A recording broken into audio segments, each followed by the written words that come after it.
Hola, hola chicos, ¿cómo están? ¿Qué tal? Bienvenidos a una nueva clase de historia. Yo soy Ana González, tu profesora de historia, y hoy desarrollamos la semana número 5, que es la semana que le corresponde al Tahuantinsuyo, desde el Tahuantinsuyo hasta las rebeliones criollas, ¿ok?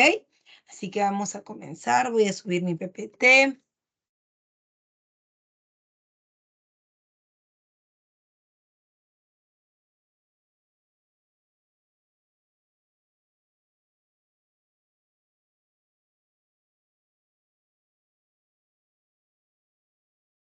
Ah,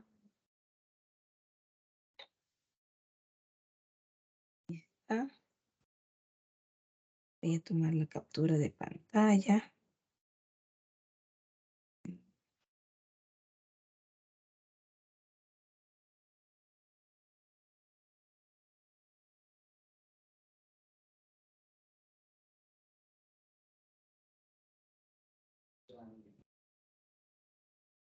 Ok, listo. Bien, vamos rapidito aquí. Desde el Tahuantinsuyo, el virreinato, las reformas borbónicas, las insurrecciones andinas y las rebeliones criollas. Muy bien, muchachos. Cuando hablamos del Tahuantinsuyo, debemos entender que estamos hablando de los incas, pero de su periodo de esplendor, ¿no es cierto? Del periodo más importante y sobre todo del periodo de expansión. Sin embargo, debes entender que, pues, no, los incas no inician con ese periodo. Los incas históricamente provienen del Taipicala, es decir, del Tiahuanaco, y tienen varias fases, ¿no? O sea, sí, es cierto que, que el, el Tahuantinsuyo se convierte en un imperio, pero no comienza como un imperio. Entonces vamos a ver cómo se desarrolla, ¿ok? Vamos a poner por acá y dice, el Tahuantinsuyo extenso, mira toda América del Sur prácticamente. Tiene límites por el norte, el río Ancasmayo, por el este, la selva amazónica, por el sur, el río Maule en Colombia, y por el oeste, el Océano Pacífico. Decimos límite porque el Tahuantinsuyo nunca tocó la selva amazónica, pero sí llegó hasta ella, ¿no? Hasta ese límite. Eso es muy importante.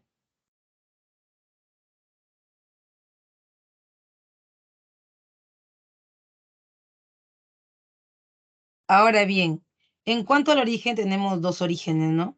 El origen étnico y el origen o histórico y el origen legendario. Si hablamos del origen legendario, hablamos de las leyendas, ¿no? La de Manco Cápac, la de Mama Ojo, hablamos de esta forma mítica, ¿no? De ver el pasado. Sin embargo, no es solamente la forma mítica, es también, es también y sobre todo importante hablar de la forma histórica. La forma histórica es la de procedencia de la etnia el Taipicala, o también conocidos como los Puquinas. Los Taipicala, o sea, la zona es Taipicala, ¿no? Pero la etnia es la etnia Puquina. Ahora bien, esta, esta etnia tiene una lengua específica, comparte dioses con los Tiahuanaco, pero sobre todo vive de las formas de obtención de alimento de los Tiahuanaco, o sea, vive del control vertical de los pisos ecológicos y también de los guaruguaro camellones. Como yo te lo dije en algún momento, el tema con ellos es el siguiente, que el, que la forma o el sistema de los guaruguaro camellones tuvo un problema, un gran problema, podríamos decirlo, ¿no? Que era el tema de las heladas, ¿no? Con las heladas, los tiahuanaco no podían recibir excedente de producción. Como tú sabes, el excedente de producción en el altiplano prácticamente no existe. ¿Cómo lo logran obtener, profesoras, si prácticamente usted dice que no existe? Bueno, lo logran obtener a través de colonizar a otras etnias, o sea, convencerlas de que ellos son lo mejor, de que crean en su Dios, de que crean en su sistema, y para eso tienen sus colonizadores que son los mitimaes, digamos. Los mitimaes de Aguanaco son los que van a hacer que la gente comience a creer, quiera creer, ¿no es cierto?, en su sistema. Y eso les va a permitir expandirse. Ahora bien,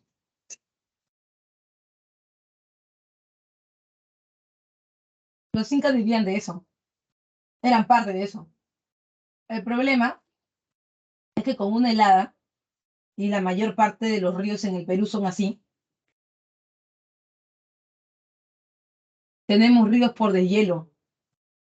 Cuando hay una helada en toda la cordillera se congela. ¿Qué pasa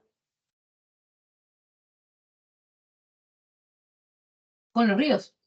Comienzan a secarse. Y al ocurrir esto, los valles se vuelven menos productivos. Al volverse menos productivos, hay menos producción, o sea, hay menos alimento. Al haber menos alimento, hay menos excedente de producción, porque con la justa va a comer la gente y tienen que priorizar que ellos puedan comer. No le van a entregar su alimento a los tiahuanacos, o sea, no es tan fácil, ¿no? Entonces, eso provoca,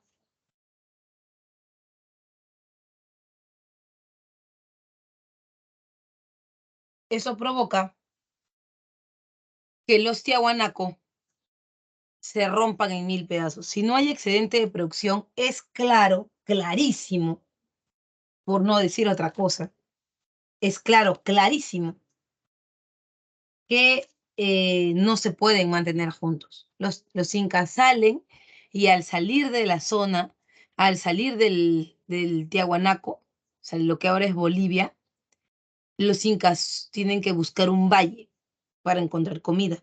Y ese valle se encuentra, si están acá en Bolivia, ese valle se encuentra hacia el norte. Hacia el norte está el Cusco.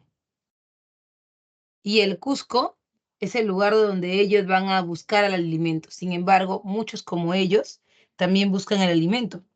Muchos como ellos buscan, em, como los lupacas, los lucanas, buscan excedente de producción, pero se encuentran con un enemigo común, y ese enemigo común son los chancas, que venían desde la zona de Ayacucho, de la Sierra Central, Apurímac, Andahuaylas, vienen desde allá con el objetivo o el único objetivo de hacer ¿qué?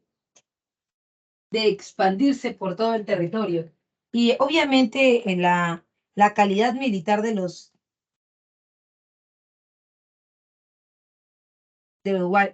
changas es diferente a la de los incas. Los incas son pequeños, están en una fase llamada la fase de señoríos o la fase regional, en donde todos estos pequeños pueblos pelean, pugnan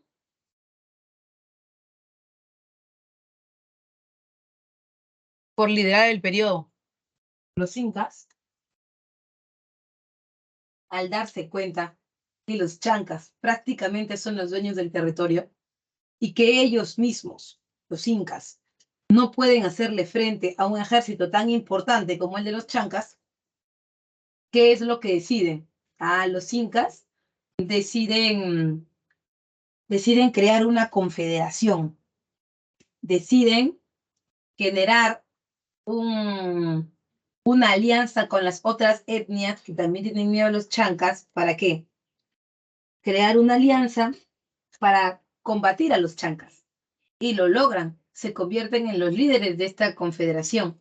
Sin embargo, una vez vencidos los chancas, se supone que la confederación se iba a romper, pero los incas no lo permitieron e hicieron que todas las etnias se mantuvieran juntas. Y al hacerlo, habían muchas de ellas que no estaban de acuerdo ni con formar parte de los chancas en su momento, ni con formar parte de los incas. Entonces, los incas, a la fuerza, los agregaron a un sistema que ellos llamaron imperio. Entonces, técnicamente, los incas han pasado por 3 periodos. El primero sería la fase regional, luego sería la confederación, que también le podríamos poner como una fase distinta. Acá la han puesto dentro, pero también lo podríamos poner como una fase distinta. Y la fase imperial, ¿no? Cuando son pequeños, cuando se juntan en contra de los chancas, cuando son un imperio. Ahora, ¿quién es el que logra esto? ¿Quién logra vencer a los chancas?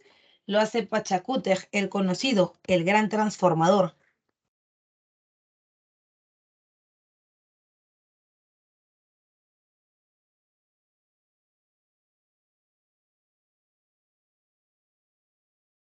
Pachacútec inició y organizó el imperio tras vencer a los chancas. Su hijo, Tupac Yupanqui, como Auqui heredero, o sea, como príncipe, y después como inca, también tuvo algunas conquistas importantes, como por ejemplo la conquista de los chimúes. Te lo voy a poner por acá, ¿ya? Acá, conquista de los chimúes.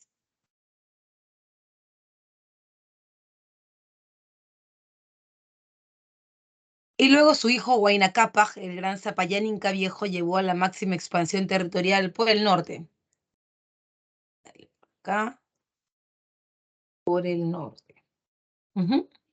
Por el norte. Y luego tenemos la guerra civil, ¿no? Entre Huáscar y Atahualpa. ¿Qué ha pasado acá? Huayna Cápac ha intentado expandirse hacia el norte.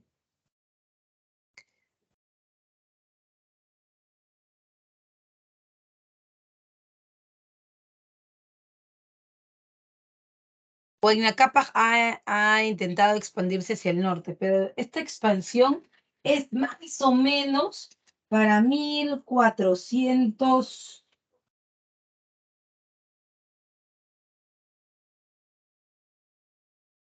Ya para 1500, 1512, 13. Entonces, ¿qué pasa con esto?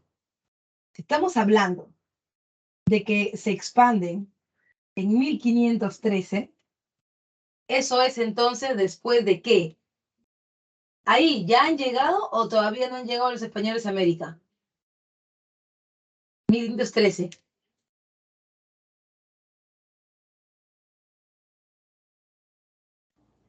Sí.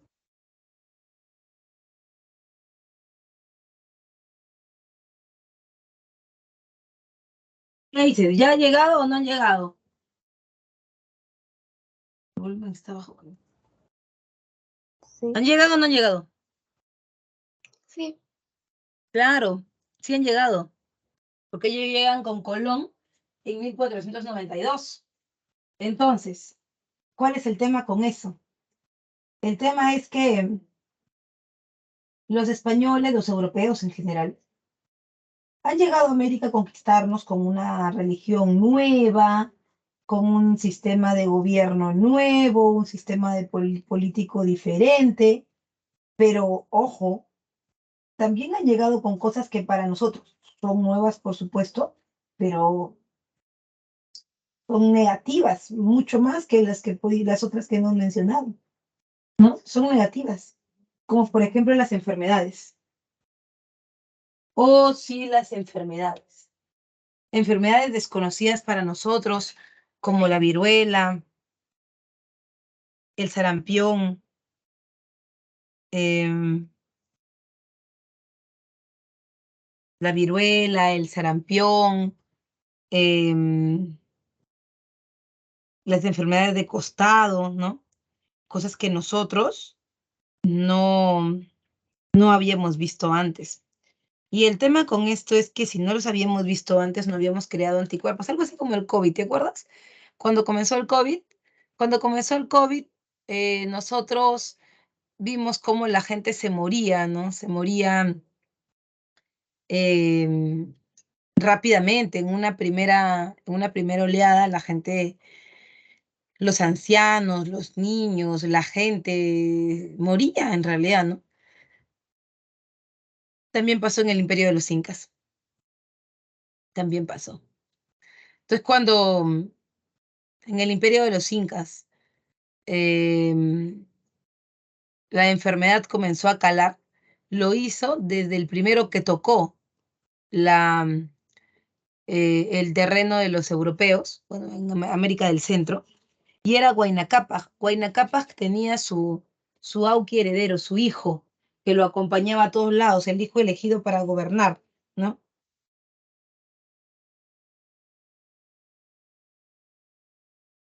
Su hijo era Ninan Coyuchi.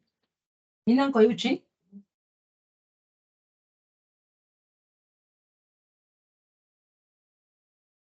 Ninan Coyuchi, a ver un ratito, me están hablando las tutoras.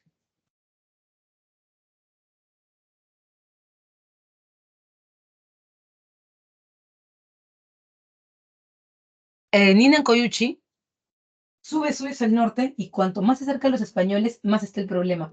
Se enferma de viruela y se muere. Después, su padre, Huayna Cápac, sube y se muere también. Pero en el camino se han encontrado con alguien. Y es que Huayna Cápac ha tenido muchos hijos porque es una forma de expandirse de los incas, ¿no? Esta forma de expandirse de los incas se conoce como alianzas matrimoniales. Todas las etnias, los altos mandos de las etnias todavía se mantenían. Los incas tenían esa forma de gobernar, ¿no? No es que el inca gobernaba y todos obedecían y todos eran súbditos, no. En cada lugar,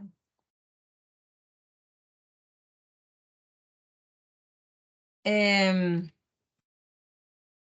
en cada lugar, los incas dejaban a la élite para que gobernara su pueblo, pero debían someterse a él.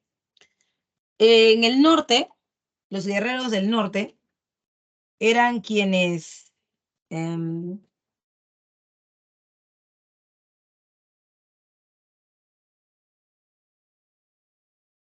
conformaban el ejército del imperio. Y bueno, ahí, en esa élite del norte, del Ecuador, de Tomebamba, había una chipacoya, una mujer por segundo turno de Huayna Cápac, que era muy común, tenía su colla y otras mujeres. Ahí en esa alianza matrimonial nació Atahualpa. Atahualpa no tiene derecho a gobernar. Si bien es cierto, es el hijo de Huayna Cápac, es el hijo con una mujer por segundo turno.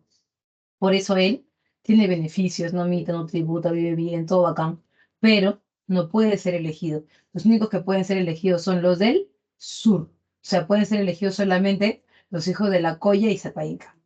Ha muerto el hijo de la Colla y Zapa Inca y Huayna Cápac se encuentra con Huáscar. Y Huáscar se compromete a apoyarlo para controlar y gobernar las zonas que ahora serían del Ecuador y expandirse un poco más allá, ¿no? Colombia. Ahora bien, ¿cuál es el problema con eso? Que cuando Huayna se acerca, se enferma y muere. Y tú dirás, ¿por qué Atahualpa no se muere? Porque Atahualpa siempre estaba en el norte, estaba en contacto con las enfermedades. Como nosotros ahora, el COVID no ha desaparecido. Hay gente que se sigue enfermando de COVID. Pero si te da COVID, no te mueres ya. Ni te hospitalizan en la mayoría de los casos. ¿Por qué? Porque tú ya has estado expuesto. Es más, ahora estás expuesto en la calle, en el micro, en la tienda, en el súper, en el mercado, en todos lados. Estás expuesto. Y normal, no hay problema. Ujú. Bien, entonces,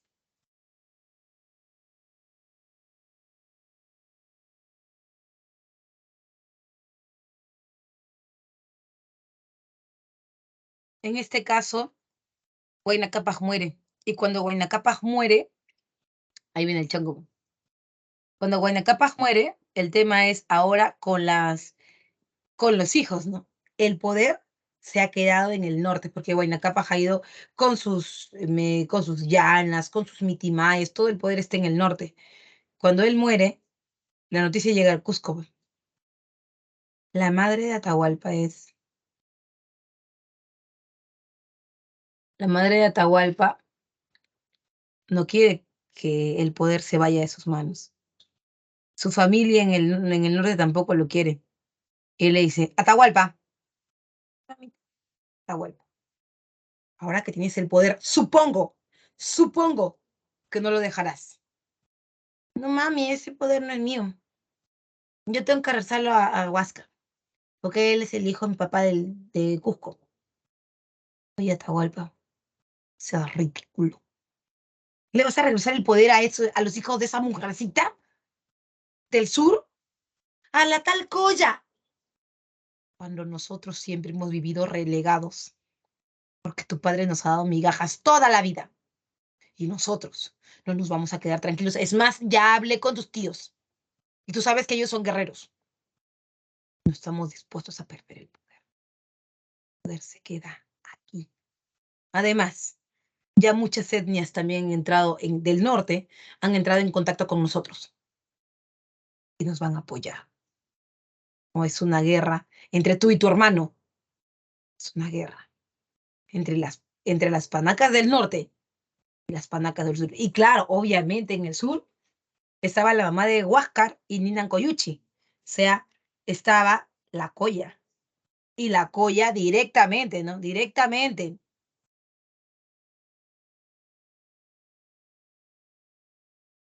Ajá. Claro, las mujeres tienen Yadira tienen mucha influencia, ¿no? Eso en Roma, en Grecia, en todos lados. Y la mamá de Huáscar. Huáscar, ¿qué haces ahí? No, mami, estoy con mis clases virtuales. ¿Qué haces ahí? Párate de una vez. Porque la mujercita esa de medio pelo con su hijo que nadie reconoce, ahora quieren el poder. Lo tengan, pe, mami. Es difícil gobernar. Yo no vamos a permitir que el poder se vaya para allá. Es más, tenemos ya aliados de algunas etnias del sur. Así que vas a ir, vas a pelear por el poder. Porque yo, no me voy, ni yo, ni tus hermanos nos vamos a quedar sin el poder. ¡Anda! Y es por eso que Huáscar va al encuentro de Atahualpa en Cajamarca y ya tú sabes en qué termina, ¿no? Atahualpa obviamente tenía las de ganar porque obviamente él pertenecía a una casta guerrera. Así que era eso, ¿ya? Y al final no estamos hablando de una guerra civil entre Huáscar y Atahualpa, estamos hablando de una guerra civil entre panacas del sur y del norte. Cuando hablamos de la organización política, ahí está la diarquía, ¿no? Hay em, hay dos mundos en el imperio de los incas, ¿no? Arriba, abajo. Uriñano, del Hanan, de la dinastía Hanan salen siempre los guerreros, de donde también sale Zapainca. Y de los Urin, los otros hermanos de Zapainca, salen el Vilajumo, o sea, los sacerdotes, ¿ya? También, en cuanto a cargos, se ejerce el cogobierno. El cogobierno o el correinado es el sistema por el cual el Zapa Inca, ¿no? Por el cual Zapa Inca, cuando está todavía gobernando, él va a tener a su sucesor. No es que esperan a que él muera para que tengan un sucesor, no, nada que ver con eso, nada que ver con eso. Zapa Inca entonces va a llevar a cabo lo que se conoce como el Huarachico o Huarachicuy, que es la fiesta del calzoncillo. en donde solo los hijos varones de él y la Coya, es decir, los que han nacido en el Cusco, ellos tienen la potestad de entrar a una competencia. Esta competencia, llamada la competencia del calzoncillo, mide actitudes y aptitudes para poder gobernar. ¿Qué quiere decir esto?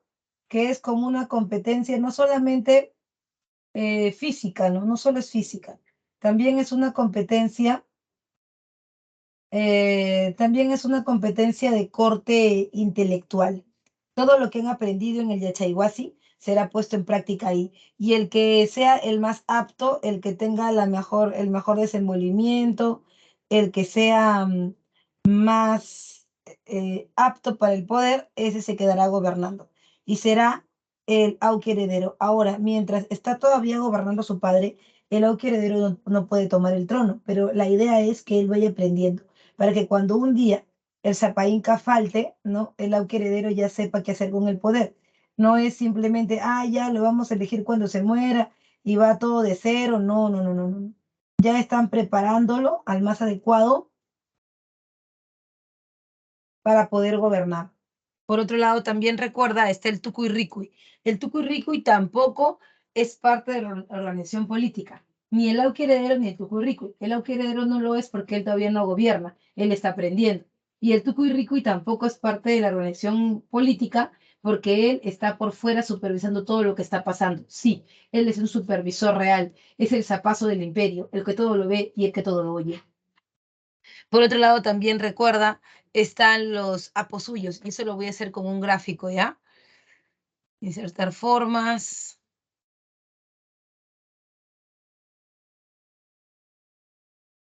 Mira.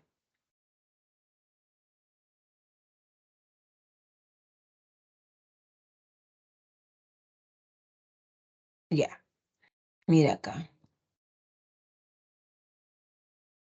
El Tahuantinsuyo se divide en 4, ¿sí o no?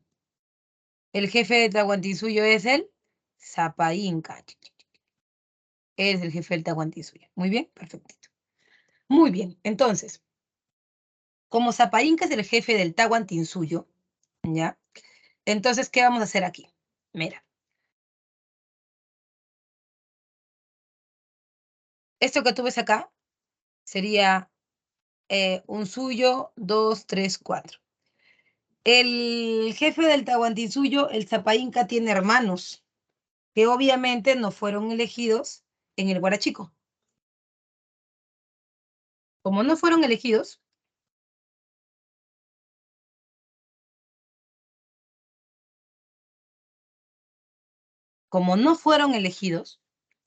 ellos se van a quedar como jefes de un suyo. ¿Cómo se llama el jefe de un suyo? Aposuyo, ¿sí o no?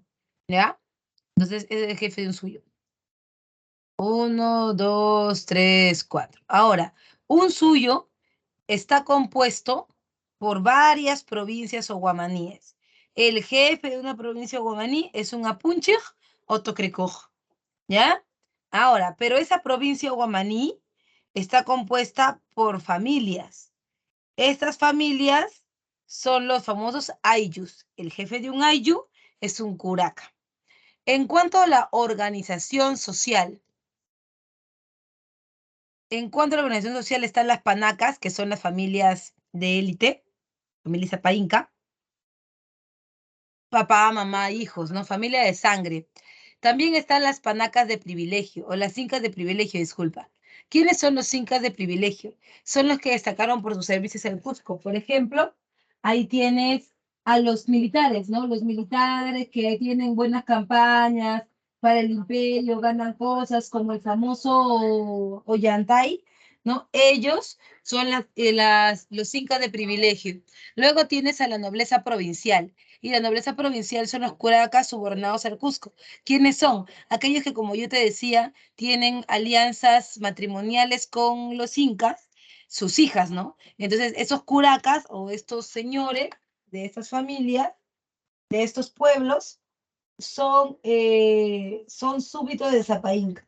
Si bien es cierto, se han casado con sus hijas y es parte de su familia, una de las condiciones de la alianza es que ellos le rindan le rindan honor y le tengan respeto a Sapai.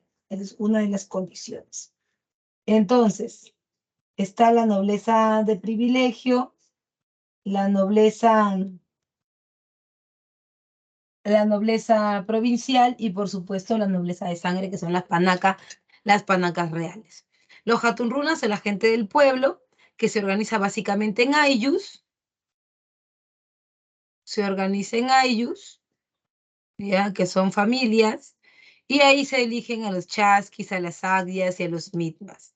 Los chasquis son los que llevan los mensajes, las aguias son las vírgenes del sol, mujeres que han sido elegidas dentro del territorio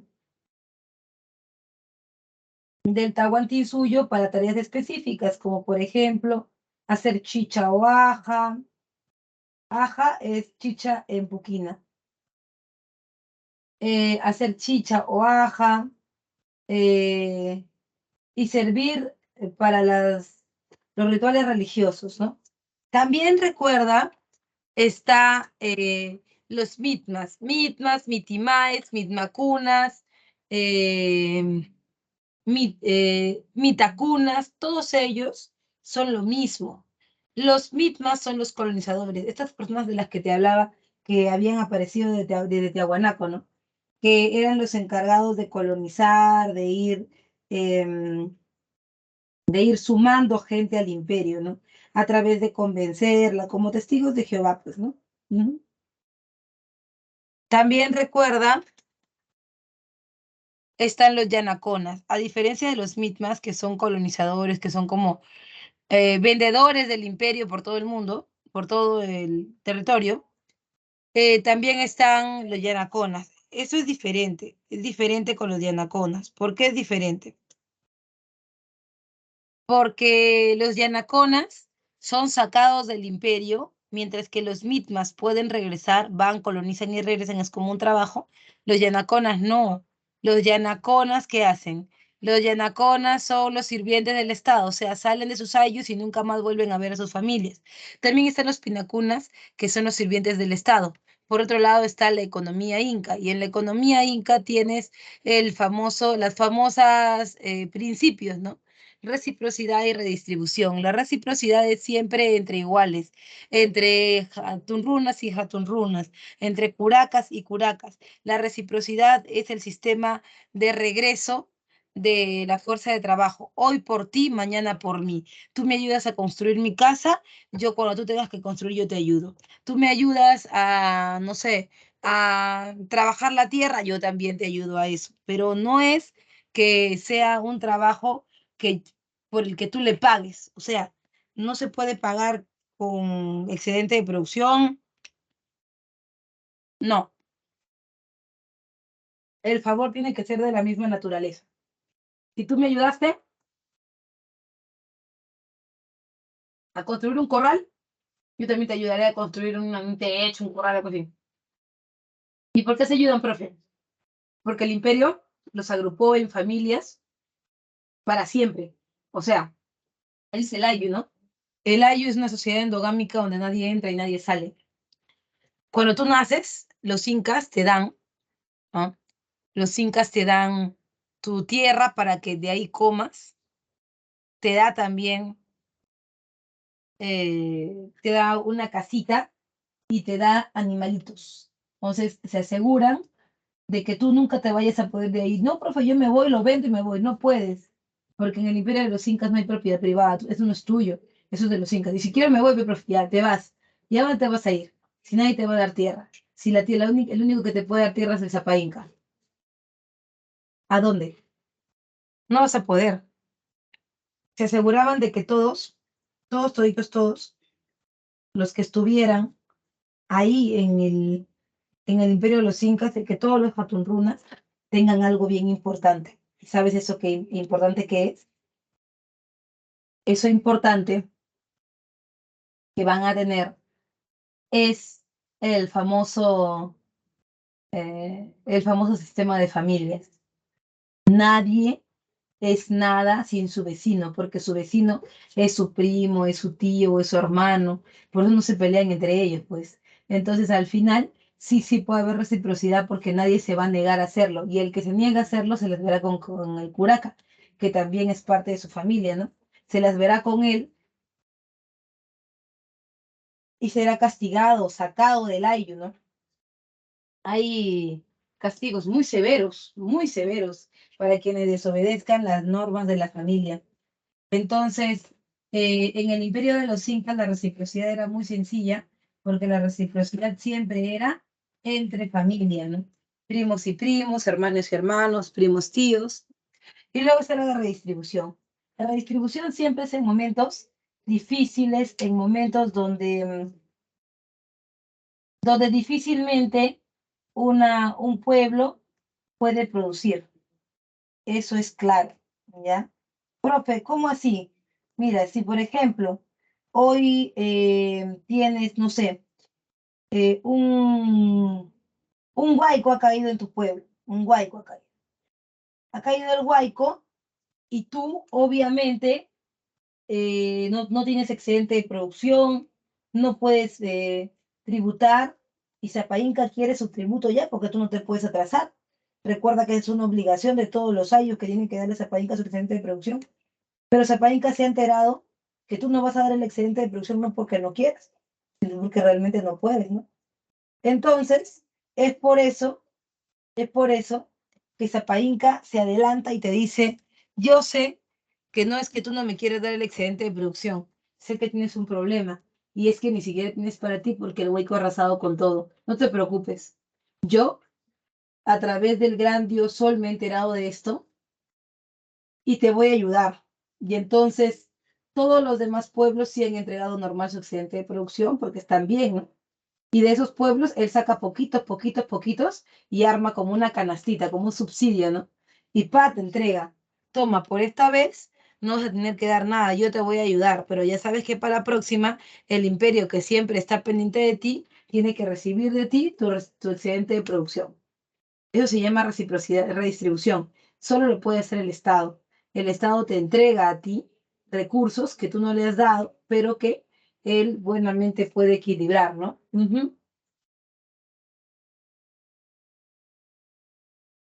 Además, recuerda,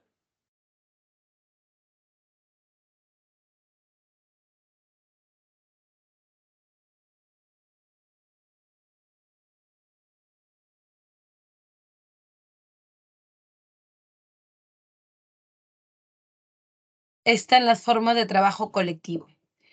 En el imperio de los incas, nada se hace de manera personal, todo se hace en ayu, todo se mueve así. El ayu es la unidad básica del imperio de los incas. Sin ayu no hay nada, no existe nada. Ahora bien, en este caso está el AINI, la ayuda mutua, que es parte de la reciprocidad, como te comentaba. El AINI es la prestación de servicios de mano de obra entre los miembros de un ayu. Entre Hatunruna y Hatunruna, entre primos, tíos, ¿no? Que son Hatunrunas. La mita es el trabajo obligatorio de todo el pueblo en favor del Estado. Lo que significa es que el imperio siempre necesita gente que trabaje en la mina, que trabaje en la textilería, que trabaje en la agricultura, que saque productos. Todo eso es mita. El trabajo que tú estás obligado a hacer para que el Estado pueda sobrevivir. Ujú. También tienes la minca, es el trabajo colectivo y obligatorio en favor de todo el ayllu. Es como las faenas, ¿no? Que a veces la gente cuando invade los terrenos, por lo general son familias completas, ¿no? Primos, tíos que se juntan e invaden terrenos. Entonces, ¿qué pasa? Em, que, por ejemplo, hemos invadido y necesitamos agua. El Estado no viene y la pone, sino que entre ellos se juntan y hacen trabajos comunales, trabajos entre ellos, las llamadas faenas los domingos, y ponen los tubos de agua, ponen luz, porque no solamente es para uno, eso es para todos, ¿no? O sea, tú trabajas porque te vas a beneficiar, pero también tu primo se va a beneficiar, pero también tu otro vecino se va a beneficiar, todo, ¿no es cierto? Eso es Minca, el trabajo comunal en favor de toda la comunidad. Por ejemplo, en una invasión, para poner pista, No la va a poner el Estado, la vamos a hacer nosotros. Allá, esa pista no es para mí para mí nomás para que pase yo, para que pasemos todos, pues nosotros tienen que colaborar, ¿ya? Y en la religión es politeísta, panteísta, muchos dioses, y los dioses provienen ¿de dónde? Provienen de la naturaleza. El dios oficial es el Inti, y en realidad es el oficial, pero no es que sea el único, ¿no? Todas las etnias tienen su propio dios. Vamos con la colonización española y un poquito habíamos hablado de esto la semana pasada, que la causa de la llegada de los españoles es la búsqueda de nuevas rutas de comercio porque la ruta de Constantinopla estaba cerrada, ¿cierto? Eh, y para llegar a América se firma la capitulación de Santa Fe. La capitulación de Santa Fe autorizó el viaje de Cristóbal Colón. ¿Y por qué lo autorizó los virreyes católicos? Porque ellos eran los administradores de Dios en la tierra. Hizo 4 viajes, con los cuales descubre América,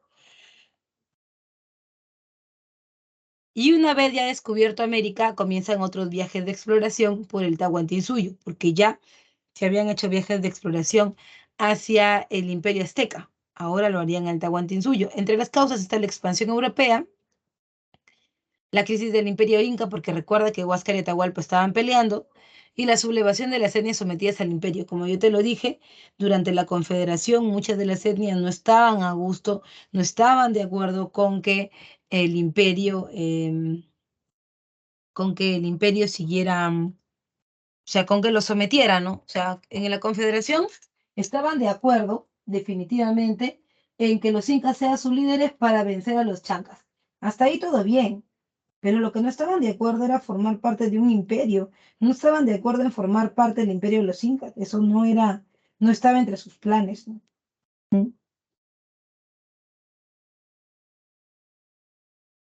Y se pusieron en su contra, como los chimúes, los huancas, por ejemplo, ¿no? Que estaban en contra y que vieron en los españoles la posibilidad de salirse, de zafarse del imperio de los incas, no tomando en cuenta tal vez, no dándose cuenta que los españoles eran un poder mucho más temible que el de los propios incas, ¿no? Por otro lado, también recuerda, tienen 3 viajes, Francisco Pizarro tiene 3 viajes de exploración, los 2 primeros, el primero un fracaso, el segundo, en el segundo eh, se descubre que el Tahuantinsuyo sí verdaderamente existía y se firma la capitulación de Toledo. Cuando Pizarro viene sin apoyo, viene sin ayuda de la corona, recién es cuando encuentra el Tahuantinsuyo que va y pide apoyo de la corona española, ¿no? En el tercer viaje, ya en el año 1531, después de casi 5 años, Francisco Pizarro y su gente, porque son muchos, ¿ya? Llegan a conquistar el Tahuantinsuyo y obviamente hay una gran baja demográfica, no solamente porque va a morir Atahualpa, sino porque en este caso hay, digamos que, una gran muerte por contagio de enfermedades, ¿no? Ya lo habíamos visto. Ahora, cuando los españoles toman el Cusco, la capitulación de Toledo era el permiso que había dado el rey de España y estaban ahí también las condiciones de cómo se dividiría el imperio. El ex imperio del Tahuantinsuyo se dividiría en gobernaciones.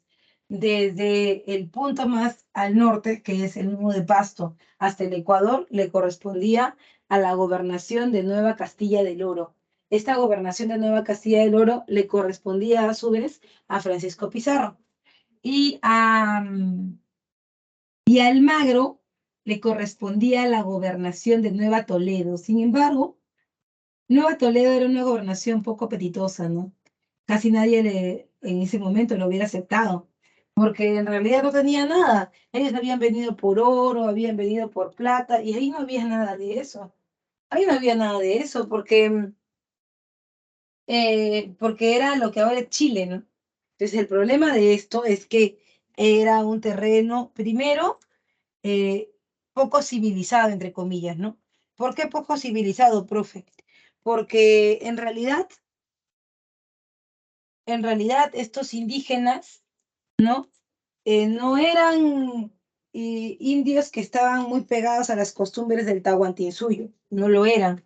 Eran indios hasta salvajes, ¿sí? Podríamos decirlo así, indios salvajes que no conocían las costumbres del Tahuantinsuyo al 100% y que, bueno, les faltaba un poco de civilización, ¿no? Entonces, eso era algo no muy apetitoso, obviamente, para los españoles, ¿no? Porque lo que ellos querían eran indios que estuvieran bien aclimatados, que estuvieran bien entrenados, digamos, para que saquen oro, para que saquen plata, que no sean tampoco violentos. Sin embargo, a Almagro le tocó eso. Indios que eran violentos, que prácticamente casi le arrancan el otro ojo que le quedaba. Entonces, por eso que Almagro regresa al Perú, al virreinato del Perú, y cuando regresa es simplemente para pelearse con Pizarro y para exigirle que le dé algo mejor, ¿no?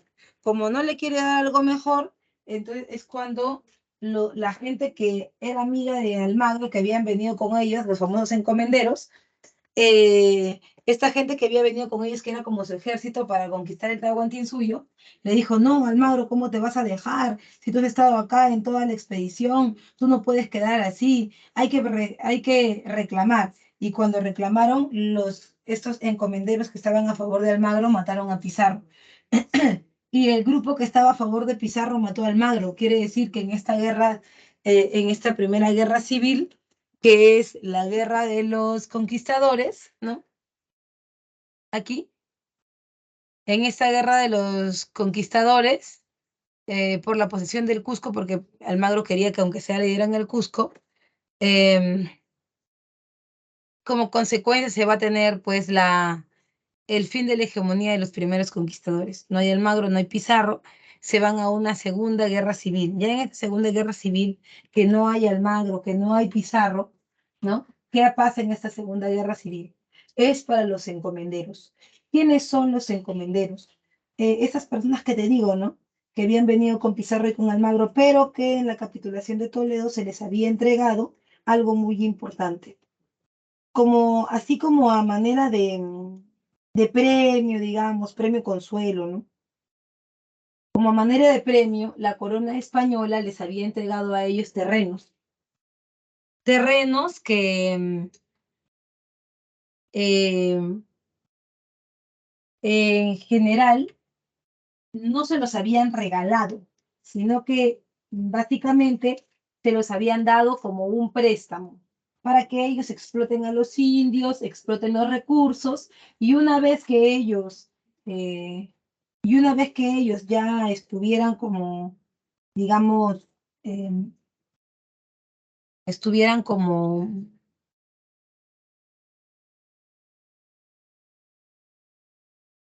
más aclimatados y todo, pues siguieran administrándolos, ¿no? Con la única condición de que, claro, tenían que evangelizar a los indios, o sea, convertirlos a cristianos y pagar impuestos al rey, obviamente. Pero el tema con ellos era que ellos, en vez de pensar que se los habían prestado, ellos entendían que se los habían regalado y que ellos no tenían por qué hacerle caso al rey, ni mucho menos. Entonces, estos encomenderos recibieron un documento llamado las leyes nuevas. ¿Y las leyes nuevas qué decían? Decían que la encomienda se suprime en la primera vida, lo que quiere decir que ellos no podrían heredar, nunca podrían heredar sus territorios a quienes, a sus hijos. Entonces ahí venía el problema. ¿Cómo es posible que la corona nos haga esto? Ya que prácticamente ese territorio era nuestro y ahí viene la pelea, la corona española manda un ejército aquí al ex virreinato al ex Tahuantinsuyo y los destruye. ¿Quién era el líder? Era Gonzalo Pizarro, el hermano de Francisco Pizarro. Entonces, en la batalla de Jaquijahuana eh, es donde se termina su poder, ¿no? Y luego tiene la tercera, que es la de los insatisfechos, donde el famoso Hernández Girón se enfrenta a la Real Audiencia de Lima, ¿no? Por el reparto de la guainerina, porque ellos son españoles que han venido después ya, casi para 1540, ¿no? Ya han venido tarde. Y ellos quieren que les den encomiendas, pero sin, o sea, que le den un pedazo de tierra con indios para que les exploten. Pero si ellos no han hecho nada. Ellos no han estado en no han estado en las peleas, en la conquista del Tahuantinsuyo. ¿Por qué le va a tocar? Por eso la corona española no le quiso dar y es más, mandó el ejército para reprimirlos y ahí nomás quedó. Entonces, al final, en esas guerras civiles se va a notar claramente que ya no hay estos encomenderos ni conquistadores que estén gobernando el Perú. Paralelamente, estamos frente a la resistencia inca. Cuando Atahualpa muere, Atahualpa deja un vacío de poder y ese vacío de poder obviamente no puede ser llenado por los españoles porque ahí va a haber un problema. O sea, los indios son calmados, digamos que también pasa esto porque los españoles los tienen pues como atados de pies y manos, pero tampoco se puede jugar con fuego. O sea, no se puede pensar que los indios no van a hacer nada. Los indios se van a bloquear y es por eso que los españoles deciden poner mejor un indígena de élite, por supuesto, para que gobiernen. Este es el hermano de Atahualpa y el hermano de Huáscar y Dinan Coyuchi. Este hermano pequeñito ahora ha crecido y se llama Manco Inca. Era obvio que la gente lo iba a respetar, porque por más que lo hayan puesto los españoles, Manco Inca era de la Panaca, ¿no? De la Panaca del Sur. Entonces, él sí le tocaba gobernar. Así que Manco Inca se creía que él era lo máximo, que era el Zapa Inca y todo, pero poco a poco se va dando cuenta que en realidad no es así, que en realidad, em, que en realidad él, em, él es simplemente un títere. Él es simplemente alguien que cumple órdenes de, de los conquistadores en ese momento, ¿no? Es por eso que con el objetivo de recuperar el poder del Tahuantinsuyo, Manco Inca organiza la resistencia inca en Lima y en Cusco, pero lamentablemente pierde. Su hijo Zairi Túpac toma la posta y él ha visto todo lo que ha pasado, él ha visto cómo a su padre lo han vejado, cómo, cómo prácticamente se han burlado, lo han matado, ¿no? Y se suponía que la panaca, o sea, la familia de su madre, lo había puesto a él para que continúe la rebelión, porque él era el hijo del que había fallecido, ¿no? Sin embargo, sin embargo, iba a haber otro problema, y es que Sairitupa es convencido por los españoles para la entrega de la encomienda de Yucay, o sea, supuestamente la corona le entregaría un pedazo de tierra con indios adentro para que él los explote, y él sí iba a vivir bien, pero los demás no. Entonces él acepta la encomienda de Yucay. Ujú. Después de todo lo que ha visto, acepta. Y su familia dice, no, ¿cómo puede ser? Que eres un traidor, no te lo podemos creer, la. Em, por otro lado, también em, termina el gobierno de Said Tupac y es su primo quien toma el poder, Titu Cusi Yupanqui. Titu Cusi Yupanqui firma la paz de Acobamba en el 66. ¿Por qué? Porque los españoles también le dicen, oye, mira, ¿para qué vamos a pelear? Te vamos a poner a ti como rey de Vilcabamba, ni siquiera como encomendero, rey. O sea que ahí los españoles ya no tendrían poder, solamente él, ¿no?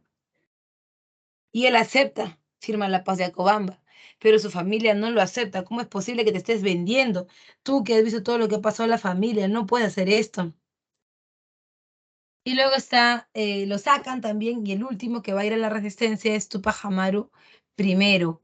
Tupac Amaru primero se va a topar directamente con el virrey Toledo. El virrey Francisco de Toledo lo mata en la plaza del Cusco para cortar de una vez y por todas con las rebeliones, ¿no? Con las rebeliones. Ujú.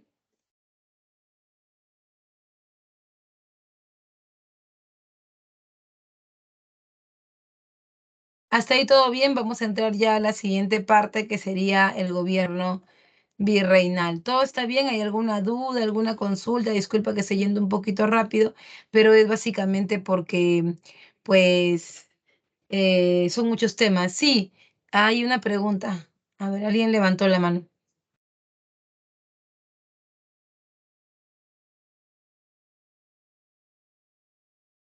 Puedes abrir tu micrófono o también puedes preguntarme por el chat, no hay ningún problema.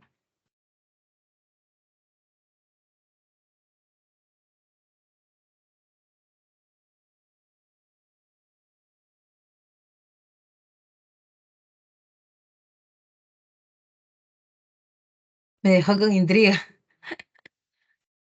Ya, está muy bien, esa es la idea, para que sigas la clase. El chisme, joven, el chisme nos corroe. Eso te gusta, por eso te gusta tu clase de historia. Chismoso, eres un peluchín. Bueno, es una forma divertida de aprender historia también.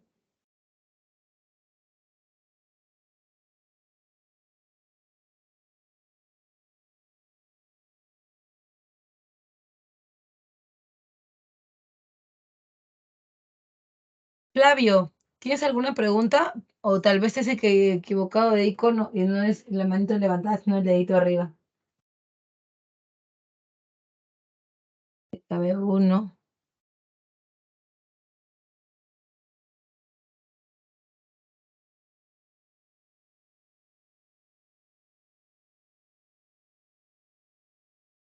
Ah,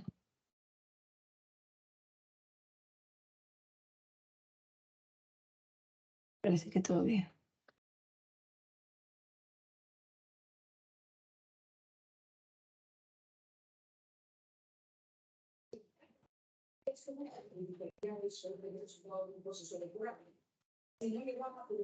Bueno, seguimos entonces. Entiendo que todo bien hasta ahí. Entiendo eso. Ya.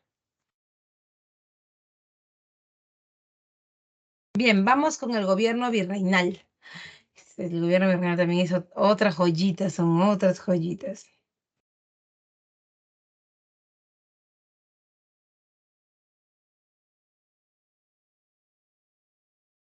En cuanto al origen, recuerda que comienza con las leyes nuevas de 1542.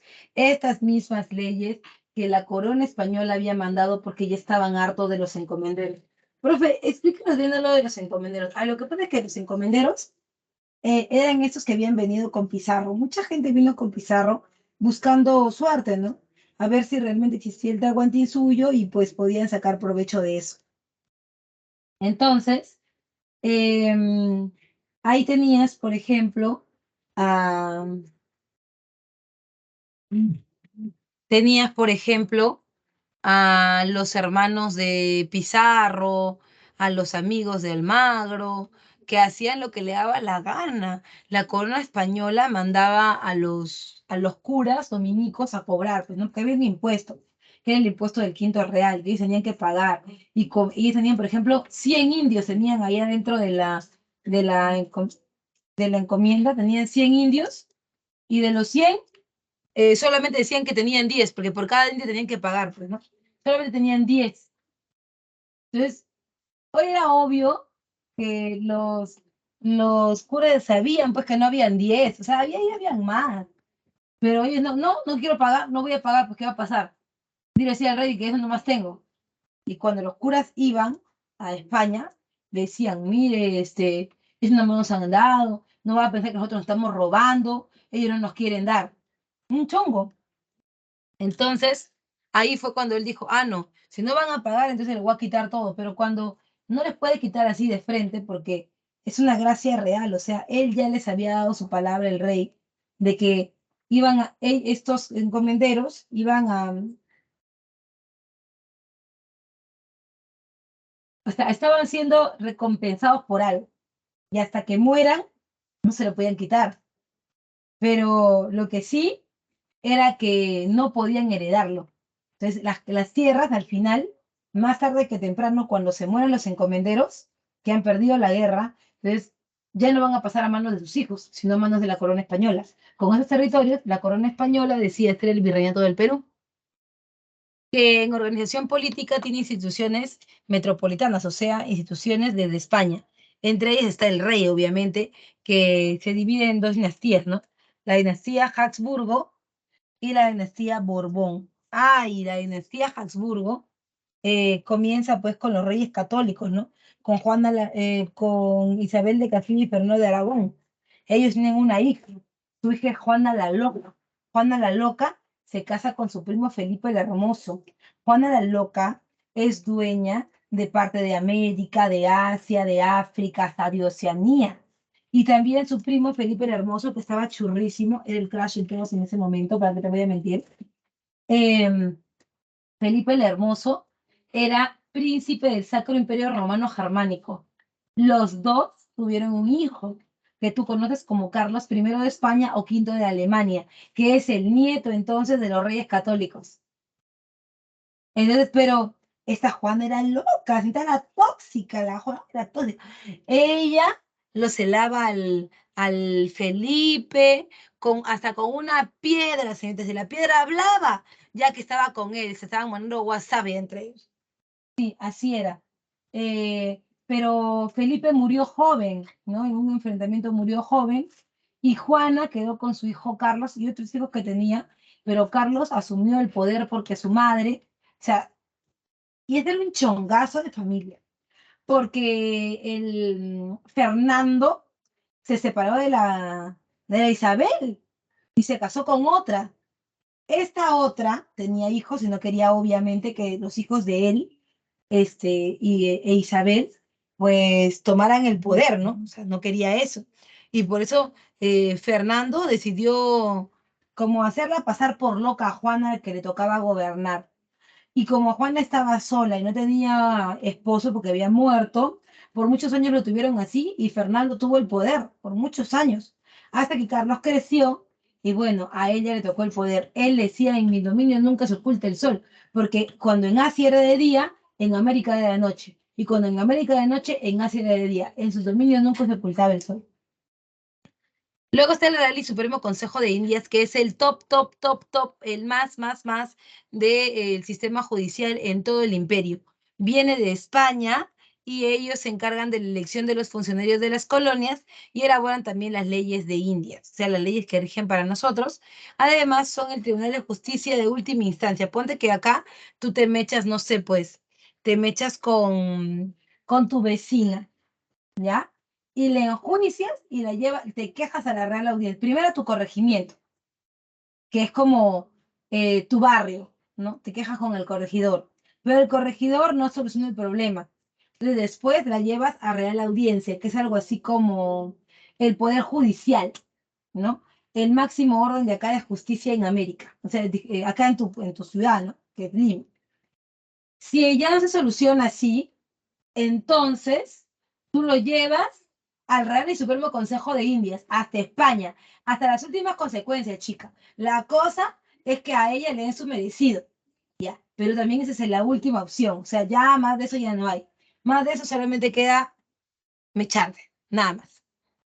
Y luego tienes las instituciones españolas en América, ¿ya? Aquí en América ya no había rey, estaba el virrey, que es como algo así como el alter ego del rey, como su representante acá. Ajá. El virrey es como tener al rey acá en América, ¿no? La Real Audiencia, que es el órgano de justicia más importante en América, y los corregimientos, que son como barrios, ¿no? Jurisdicciones, jurisdicciones provinciales.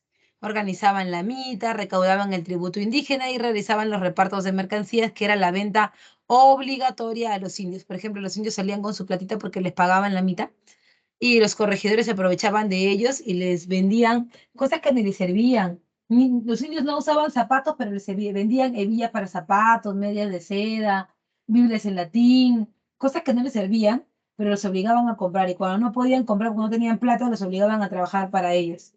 Ujú. Y los cabildos, que eran como municipalidades, pues, ¿no?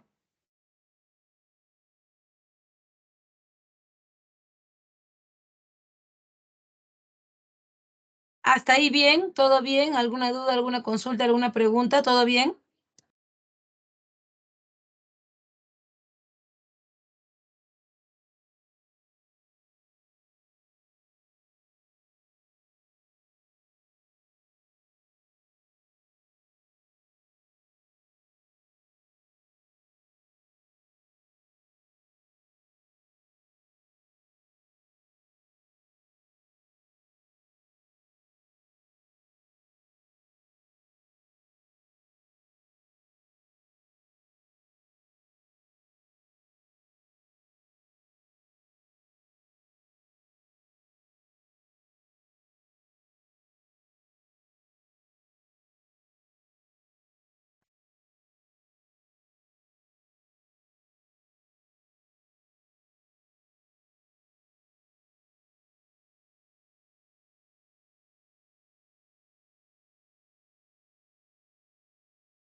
¿Nadie? ¿Todo bien?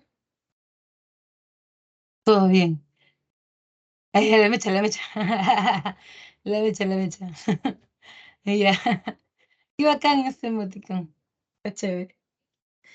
Sí, es una tremenda.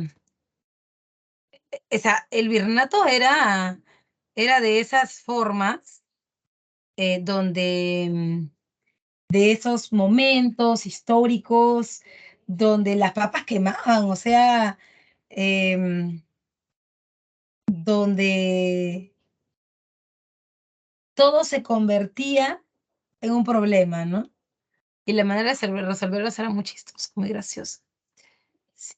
Entonces veo que todos están bien, todo bien, todo bien. Dice, qué bueno, qué bueno. Qué bueno que te estés divirtiendo y a la vez estés aprendiendo. Eso es muy importante. Ujú. Bien, entonces ahora nos vamos con la organización económica, el mercantilismo.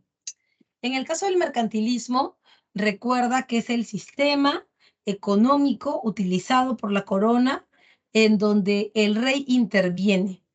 ¿Cómo es esto, profe? El rey controla los precios, pone las rutas, decide lo que se vende y lo que no se vende, y dónde se vende y dónde no se vende. Entonces está intervenido. No es como ahora, ¿no? Que ahora tenemos libertad económica y que pues nosotros podemos elegir a quién comprar, a quién vender, cómo hacerlo, qué precio ponerle. O sea, nadie nos va a cuestionar por eso.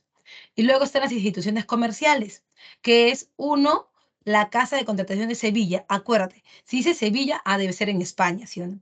Esta institución económica regulaba el comercio que venía desde España hacia las colonias, o sea, el comercio transatlántico. Ellos veían qué buques salían, quiénes eran, cómo eran, detectaban también a los piratas, a los corsarios, tenían su propia armada, etcétera.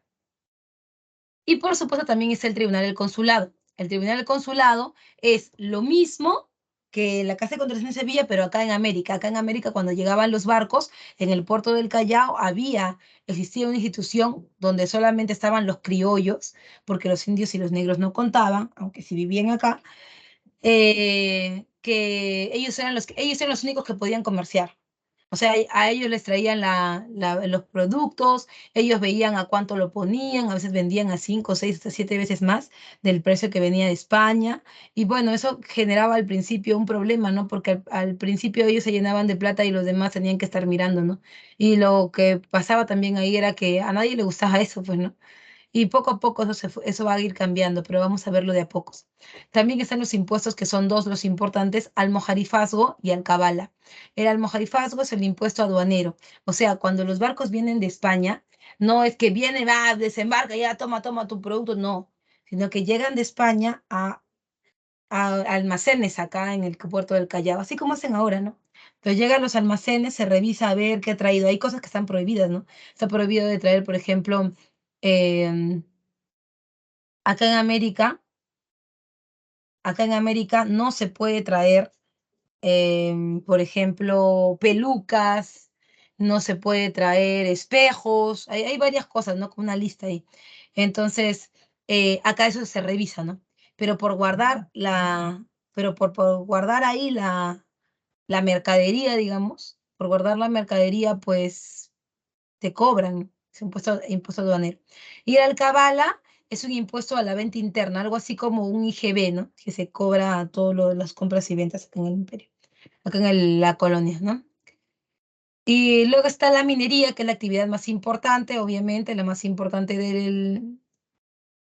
em, del imperio y sus colonias, y destacan los centros mineros de Potosí, que ahora está en Bolivia, Huancavelica con mercurio, porque recuerda que la plata o sea, no se saca plata y así nomás ya se trabaja, sino que hay que limpiarla, hay que separarla de otros minerales y para eso se utiliza mercurio, ¿no?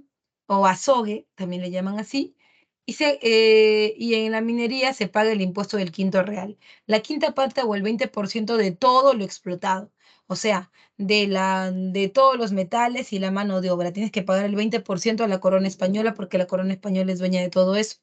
En industria sobresalieron los obrajes, que son lugares de producción textil grandes, y los chorrillos, que son lugares de producción textil pequeños, como familiares, ¿no? En organización social, recuerda, es una sociedad partida en tres, ¿no? Está partida en tres. Están los españoles, los indios y los esclavos. Los españoles, la República supuestamente, los españoles, los indios y los esclavos no tendrían por qué combinarse. O sea, son grupos que deben estar alejados unos de los otros. En el caso de los españoles, pero, o sea, es obvio que aquí en el Perú ya, pues eso no aplicaba porque todos se combinaban con todos, ¿no? Y eso también tiene que ver con que el rey está lejos, el virrey sí es una figura importante, pero la gente pues hace lo que quiere, ¿no? Y además hay muchos indios, hay muchos negros, y los españoles pues entre ellos nomás no se reproducen, además no todos los españoles son de élite, ¿no? Hay muchos de ellos que son clases medias, así, ¿no? En cuanto a los españoles, ellos son de ascendencia europea y se van a dividir en dos, españoles peninsulares y españoles criollos. Los peninsulares son los hijos de españoles, o sea, los españoles que han nacido en España. Ellos son los peninsulares. Ellos tienen derecho a todo, a los cargos públicos, a casarse entre ellos, a las mejores condiciones, a todo. Los criollos, en cambio, son hijos de españoles, sí, pero los criollos nacieron aquí en América y fueron criados, amamantados, sobre todo por indias, por negras, y ya o sea, en el Virreinato del Perú se creía que se habían contaminado con su leche, y no solamente eso, que era la leche de una inferior, ¿no? Era una negra, era una india, pero que además ellos eran peligrosos porque podían desarrollar cierta cercanía, cierto cariño por estos indios o estos negros que a su vez eran hermanos de leche, ¿no? Porque la india para que le dé leche al criollo tiene que tener hijos pequeños o la negra de la misma manera. Entonces, por eso es que eran como relegados. Ah, no, este prácticamente es la familia del negro, la familia del indio, pues, ¿no? Los indios también pueden ser dos, se dividen en dos grupos, como puedes ver a los indios de cédula o indios del común. em, Disculpa, a los curacas, que son indios de cédula, y los forasteros. Los curacas o indios de cédula son aquellos que son bien tratados, son élites, ¿no? Las élites que te conté en el Tahuantinsuyo, sí, ellos son. Entonces, estos indios no mitan, no tributan, viven bien, son como el nexo entre los indios del pueblo y la corona española, trabajan para la corona española, o sea, viven bien. Y los que están fregados son los indios forasteros, pues, que son comerciantes, agricultores, o también llamados indios del común. Y luego están los esclavos, ¿no? Que son de ascendencia africana y trabajaban como peones en haciendas, eran artesanos, vendedores, ambulantes y sirvientes domésticos, ¿no? También están las castas, que son las combinaciones. Nunca confundas un criollo con un mestizo. Un criollo es alguien que es hijo de dos españoles, o sea, es blanco. En cambio, o sea, se ve como un europeo. En cambio, las castas no, son combinaciones de razas, entre comillas de razas. Son combinaciones, por ejemplo, negro con indio, lo peor, me da mulato, disculpa, me da sambo. Esa combinación estaba prohibida en el virreinato. Luego, blanco con indio me da mestizo y blanco con negro me da mulato, pues, ¿no? Ujú. Esa también la educación colonial, y en la educación colonial debemos ver a qué cosa, debemos ver que era elitista, era patriarcal, solamente los hombres recibían educación y por supuesto no tenían niveles claramente establecidos. La enseñanza formal era solamente para los hombres y solo para los hombres de élite. Iban los peninsulares, los criollos y hasta los hijos de curacas. En las primeras letras son los ejercicios de la primera lectura y escritura, todos iban ahí. Luego los estudios menores de latín, gramática, retórica y aritmética, y luego los estudios superiores, ¿no? Que se dividen en dos, en universidades y colegios mayores, ¿no? Por lo general eran estudios que se dedicaban a la teología, al derecho, a las letras, ¿no? Ajá. En las universidades destaca la Universidad de San Marcos, obviamente, donde solamente iban peninsulares y criollos, ya los curacas, ¿no? Se quedaban en las primeras letras nomás. Y los colegios mayores, ¿no? Donde sobresale el colegio San Martín, San Pedro, San Pablo, que ahí sí pueden ir los curacas. Y luego la escuela, la Iglesia Católica Virreinal, que tiene órdenes religiosas, de la más importante, los dominicos, que son los primeros en llegar a América, los franciscanos, que son los evangelizadores, y los jesuitas, que son los que vienen al final, pero con el objetivo de hacer crecer a la Iglesia Católica y evitar que las ideas protestantes que vimos la semana pasada de Lutero, Calvino o Enrique VIII puedan entrar acá al virreinato del Perú, porque eso nos haría perder la confianza de los indios. Y también esta Inquisición, ¿no? Inquisición no buscaba matar a nadie, solamente buscaba perseguir herejes, ¿no? Y empezó a funcionar aquí en el 70, en 1570. Su finalidad era defender la pureza de la Iglesia Católica. Si alguien era un hereje, era un judío, era un protestante, la Inquisición lo reprimía, ¿cierto? No, no, ha matado a poca gente realmente la Inquisición aquí en América, muy poca gente. ¿Hasta ahí todo bien? ¿Dudas, preguntas, consultas? ¿Nada? Por favor, házmelo saber en el chat.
Dice, la Inquisición inglesa era la que sí hacía varios genocidios, ¿no? No, Tirsa, ¿no? No, mira, en realidad Inquisición es solamente es solamente española, ¿no? Los ingleses, como les había comentado la semana pasada, tienen otro tipo de iglesia que es la iglesia anglicana. En la iglesia anglicana no hay Inquisición. Más bien, la iglesia católica persigue a los anglicanos, que son como protestantes. Ahora, es cierto que en Europa Inquisición es mucho más agresiva, ¿no? Y es más agresiva porque ahí está la mata, ¿no? Está la mata de los protestantes, que si Lutero, que si Calvino, que si Enrique VIII, ninguno de ellos, ni en Francia, ni en Inglaterra, ni en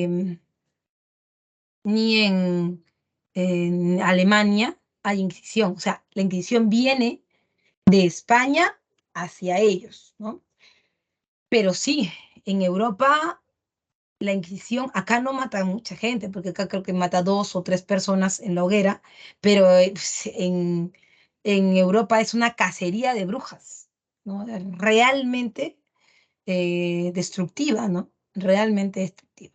Entonces, solamente hay Inquisición para el caso de la Iglesia Católica en España, ¿no? Los demás, solamente por añadidura, para perseguirlos, ¿no? Pero no existe una Inquisición que sea inglesa, ¿no? No sé si respondí tu pregunta. Me lo dejas ahí en el chat a ver si. Ah, ok, listo. ¿Alguna otra pregunta, alguna otra consulta? A ver, si a alguien le quedó alguna duda para que por favor yo la pueda solucionar. Tenemos tiempito, es lo bueno.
Nada, ¿todo bien?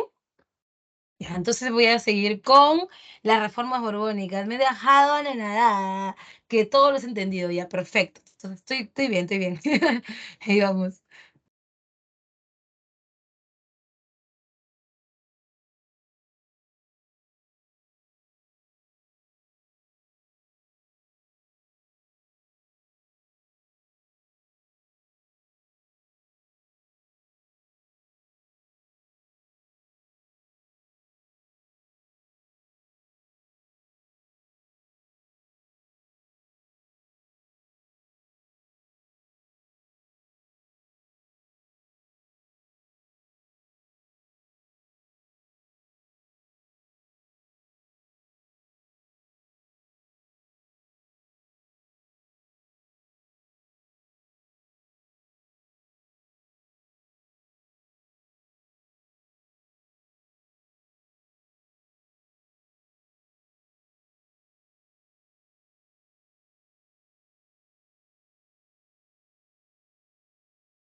dictando con el micrófono apagado. Ya. Vamos con las reformas borbónicas. Las reformas borbónicas forman parte del siglo XVIII y tienen que ver con que em, en España han habido cambios, ¿no? Cambios muy fuertes, porque el rey de España, te cuento, es un chisme. Ay, estamos en chisme, te cuento. Lo que pasa es que, como sabes, pues los reyes en España se, eh, se reproducían entre ellos, porque tú sabes, el poder tampoco no puede salir de ahí, porque sabes que es peligroso, ¿no? Se casaban entre los primos, primos hermanos, por ahí, gente que era de la misma familia. Bueno, entonces, el tema es que uno de ellos, Carlos II, o sea, es Carlos I, Felipe, su hijo Fernando, y Fernando tiene otro hijo que le ponen Carlos II. Carlos II, Carlos II, nace con algunos defectos físicos, problemas sobre todo. Con decirte que a los 8 años no hablaba, a los 9 aprendió a caminar, tenía una cara un poco extraña, ¿no? Tenían que casarlo porque él tenía que tener hijos para poder, para poder dejar descendientes, ¿no? Y lo casan con la sobrina de María Antonieta, la de la Revolución Francesa, ella la sobrina. Entonces lo casan con ella y pues la chica nunca lo había visto al hombre, lo había visto pero en pintura y tú ya tú sabes porque te hablaba del renacimiento del humanismo, que sobre todo los renacentistas habían dejado la idea esa de ponerle filtro a sus obras de arte, o sea, hacerte más bonito. Y cuando lo vio al hombre se quedó impactada, o sea, ¿qué es esto? Yo pensé que era mi crush, ¿qué es esto? Y bueno, era Carlos. Carlos, o sea, lejos de solo ser el problema de, de, de, de belleza física, em, lejos de solamente ser el problema de la belleza física, Carlos tenía un problema funcional, ¿no? Que no puede tener hijos. Entonces, eso sí es un problema para la corona, porque ahora quién va a gobernar. Cuando muere Carlos, él deja gobernando a un sobrino que él tenía en Francia. Obviamente eso despertó problemas en España y los españoles no lo aceptaban, hubo una guerra. eh, y fueron los franceses los que comenzaron a gobernar. Entonces los Borbones, que son franceses, entraron a gobernar España. Problema total, pero su objetivo era mejorar el control, la administración de las colonias, porque cuando ellos llegaron, cuando por primera vez vieron a las colonias americanas, ellos pensaron que, o sea, desde España, ¿no? Porque nunca llegaron tampoco a América, pero ellos pensaron que, eh, bueno, o sea, como se había pensado, como todos decían, ¿no? Ah, en América hay plata, sí, ahí sacan plata, tienen mano de obra, les va muy bien, España era una potencia por eso, pero no era nada más alejado de la realidad, porque efectivamente sí se creía esto, pero los españoles tenían una muy mala administración. Así que, em, bueno, pues los franceses se dieron a la tarea de mejorar las formas, ¿no? Mejorar la administración. En cuanto a las reformas que hicieron para lograrlo, tienes las reformas políticas, ¿no? Que buscaban reducir la influencia de un grupo que se había tomado el poder, ¿no? Que eran los criollos. ¿Cómo lo reducían la influencia? Bueno, por mucho tiempo los criollos, por muchísimo tiempo, los criollos habían sido pues quienes vieran el comercio y además quienes gobernaran, porque ellos prácticamente los cargos públicos que venían de España, ellos se los compraban en América. Y prácticamente los criollos ya eran dueños de todo. Mira, mira el tamaño del virreinato del Perú, o sea, era prácticamente un pedacito de lo que quedó, porque todo esto que tú ves acá, todo lo que está de color, lo que estoy subrayando, todo esto es el virreinato del Perú, y era un solo virrey el que gobernaba todo eso. Entonces, obviamente, dijeron, no, o sea, eso no puede seguir así, y lo partieron y miren qué quedó. Mira, cuando lo partieron, miren qué quedó. Uno es el virreinato del Perú. Todo esto se deshizo. ¿Por qué? Porque era mucho, ¿no? O sea, era demasiado el poder que tenían ellos, por eso que había que romperlo. Y además también no era una buena administración. O sea, nadie puede administrar bien un territorio tan grande. Y bueno, le recortaron eso. Pero además, también el virreinato estaba compuesto por corregimientos, que eran estos barrios grandes que te digo, ¿no? Como, eran como gobiernos regionales, algo así, ¿no? Entonces, antes obviamente todo el Perú hubiera sido un corregimiento, pero ahora ya no, porque ahora había que poner corregimientos adentro. Y habían muchos corregimientos que ya no se van a llamar así, se van a llamar intendencias. O sea, en vez de haber uno, dos, tres, cuatro, cinco corregimientos, van a haber, en cada virreinato van a haber unas 10 intendencias. Entonces, en vez de haber cinco corregimientos, habían 20 intendencias. Y obviamente eran territorios más pequeños que se podían administrar mejor, que eran más viables, más factibles, etc. Y ahí están, pues, ¿no? Las intendencias, ¿no? Que son 9. Bueno, 8 y la Comandancia General de Maynas, que no es propiamente una intendencia, porque en las intendencias gobiernan los civiles. En cambio, en las comandancias gobiernan los militares. Igual que acá, ¿no? Acá vamos a ver, por ejemplo, que en el virreinato en los nuevos virreinatos hay lo que acá hay, mira, Capitanía General de Chile y Capitanía General de Venezuela.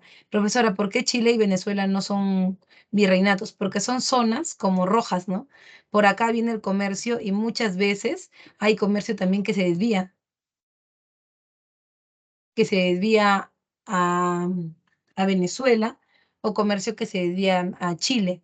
Entonces hay muchos piratas, corsarios, pillos, prostitutas, y eso hace que un virrey no sea suficiente, que sea mejor tener ahí un militar, un general, ¿no? En cuanto a las reformas, están las reformas comerciales, donde se da el decreto de libre comercio. ¿Qué es el decreto de libre comercio? Mira, muchas veces cuando llegaron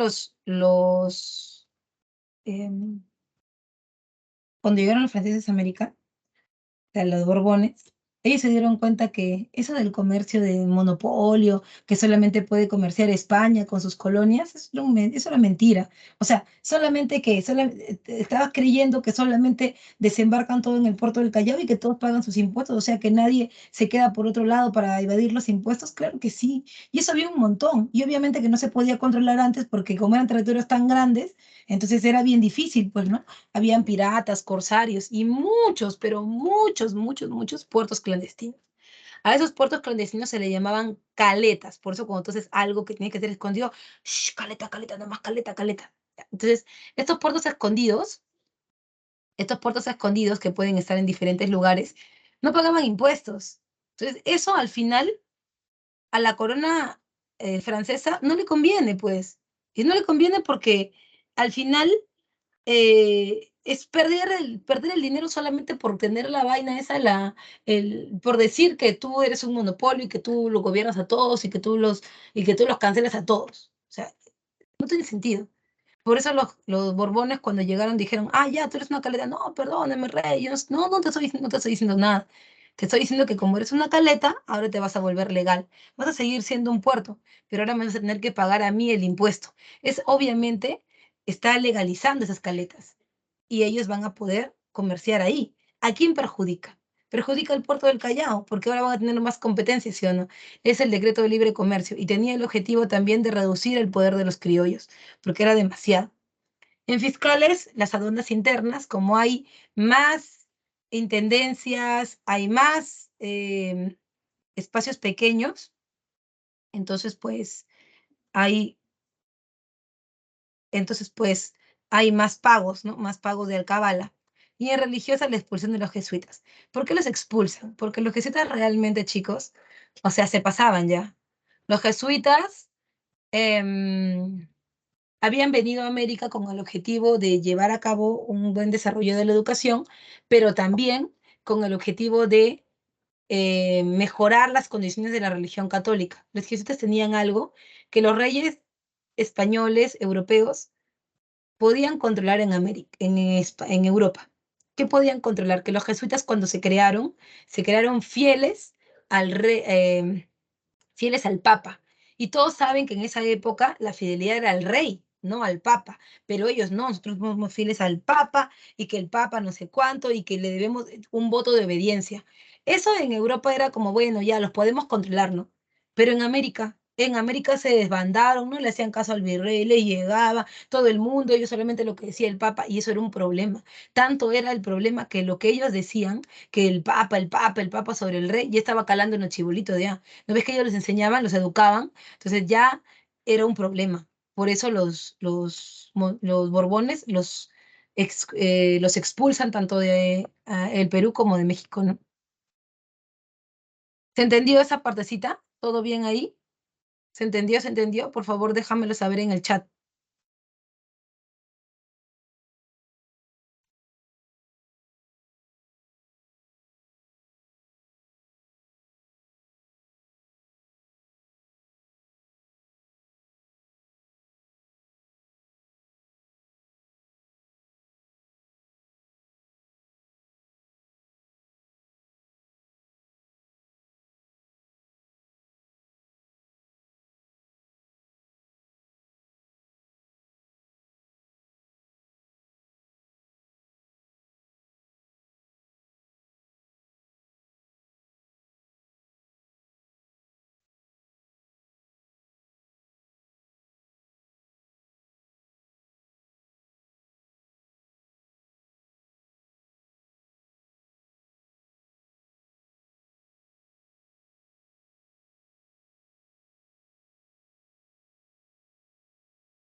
Dice, todo claro, todo claro, todo claro, todo claro. Perfecto. Raíz, ¿tienes alguna consulta? Nada. Ay, qué bonito ese emoticón. ¿De dónde sacan esos emojis? Ah, y acá hay, ¿no? O sea que también puedo sacar de acá. Anda, qué bonitos.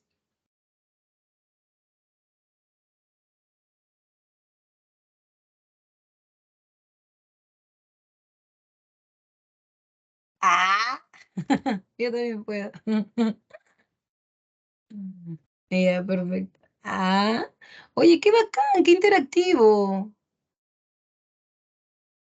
Ya, pues, cuando te preguntes si has entendido o no, mándame pues uno de esos, qué bacán.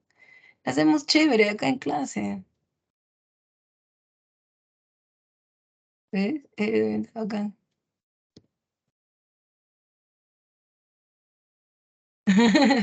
Qué divertido. Ay, ay, que pensarás que soy una niña. Pero sí, está- estoy. Vamos con las insurrecciones andinas del siglo XVIII. Escúchame. Las reformas borbónicas han tocado carne. Sí, las reformas borbónicas han tocado carne. O sea, ponte a pensar, tú siendo un comerciante, esto que te está ocurriendo en el puerto del Callao con el decreto de libre comercio y demás, no te va a fastidiar a ti que te está quitando que te están quitando tu comercio, a ti que te están quitando tus clientes, que vas a tener ahí como una espinita en contra de las reformas. Ojo, ojo, en contra de las reformas, porque vamos, de Juan Santos Atahualpa, Tupac Amaru II, son gente que está dentro del sistema colonial, está dentro del sistema virreinal. O sea, a ellos en ningún momento están diciendo, no, no, no al rey, yo no te quiero, quiero ser libre. Jamás. Tupac Amaru II nunca tuvo en su cabeza eso. Pero sí, sí quería pues algunos, oye, hasta aquí nomás llegaste, ¿no? Como por ejemplo que se eliminen las aduanas internas. O sea, si yo soy un comerciante, para nada me conviene tener un montón de peajes donde tengan que pagar a cada rato por pasar. Y eso le pasa a Tupac Amaru II. Si yo soy, por ejemplo, un indio que he sido criado por los jesuitas y que yo doy la vida por ellos porque ellos me han educado a mí, entonces yo tampoco no voy a querer que los voten, ¿no? Y todo eso se llama insurrecciones andinas del siglo XVIII.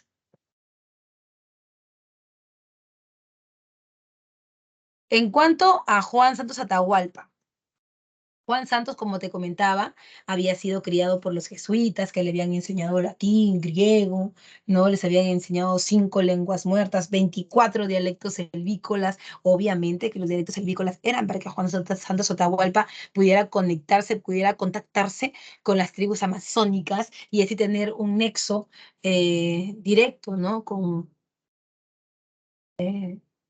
los curas, ¿no? Como un apoyo militar, si quieres. En cuanto al proceso, están las alianzas con tribus amazónicas, como te comentaba. Juan Santos Atahualpa entra en esta disputa porque los franciscanos han llegado al mismo lugar donde se habían ido los jesuitas, porque los jesuitas habían abandonado Lima ya hace algún tiempo, ¿no?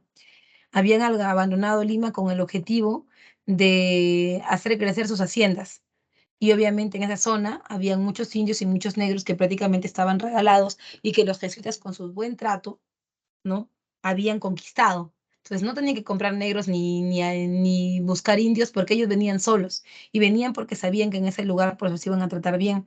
Entonces los franciscanos mirando eso dijeron, ah, yo también quiero hacerme como ellos ricos y se fueron para allá con el floro, con el pretexto de evangelizar. Pero ellos eran despiadados, pues ellos te mandaban a hacer mitad de sal, te explotaban, mientras que los jesuitas no hacían eso. O sea, claro, obviamente querían tu mano de obra, porque tampoco es que te aman, ¿no? Pero sabían, como quien dice, sabían cómo hacerla, ¿no? Algo así, sabían cómo hacerla. No te, en ningún momento te forzaban ni nada como ellos, sí, ¿no? Los obligaban a hacer mitad de sal, habían epidemias, enfermedades que cuando llegaron los franciscanos llevaron a esos lugares y pues comenzaron a morir los indios. En el proceso hubieron alianzas con tribus amazónicas, victorias sobre las fuerzas realistas por el uso de guerrillas y el mejor conocimiento del terreno, efectivamente. Juan Santos Atahualpa le ganó a la corona española, pero al final la corona española era más, pues, ¿no? Tenía pues un ejército más poderoso, em, tenía, em, tenía pues más, más posibilidades, ¿no? Entonces, por eso es que al final Juan Santos sí ganó, pero luego tuvo que internarse en la selva y perderse. No se supo qué pasó con él, si él había muerto, o sea, de qué, si había muerto, de qué había muerto. Nadie pudo saber más. En cuanto a las causas, disculpa, en cuanto ahora al levantamiento de Tupac Amaru II, está las causas, ¿no? Bueno, en el caso de Tupac Amaru II hay que tomar en cuenta que tampoco él es una perita en dulce, ni mucho menos él es alguien que los indios quieran. Yo quiero que, o sea, no te quiero mentir, no quiero que se te haga una idea en la cabeza de que supuestamente él es bacán, es bueno, todo lo quieren. No es así. Tupac Amaru II es un indio noble. Tupac Amaru II, José Gabriel Condorcanqui, es un cacique. Entonces la gente lo ve así, ¿no? Lo ve como, ah, él es el enviado del rey, ah, él, él, él lo tiene todo, ¿no? O sea, no lo ven con buenos ojos. Es por eso,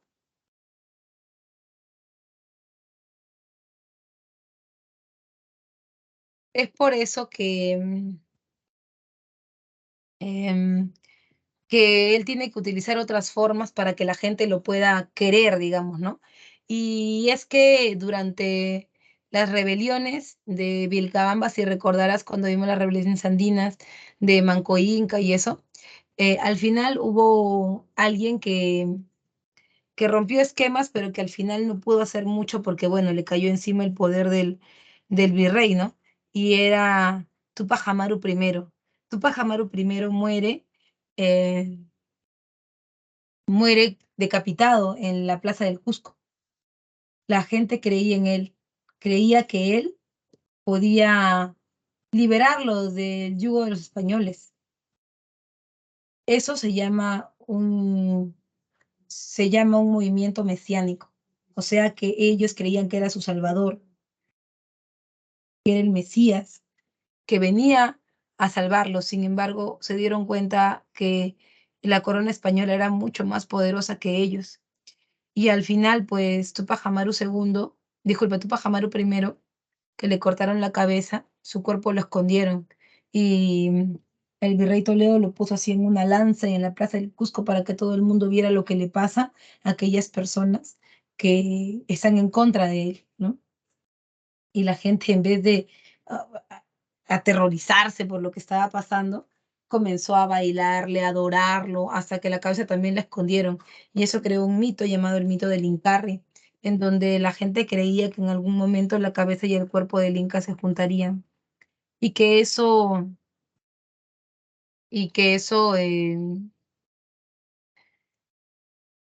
podría, podría hacer que nuevamente alguien como él volviera y estaban esperándolo. Entonces, por eso José Gabriel se cambia el nombre, ¿no? Y se empieza a llamar Tupac Amaru II, porque supuestamente él es el que todos están esperando y por eso lo aceptan al final, ¿no?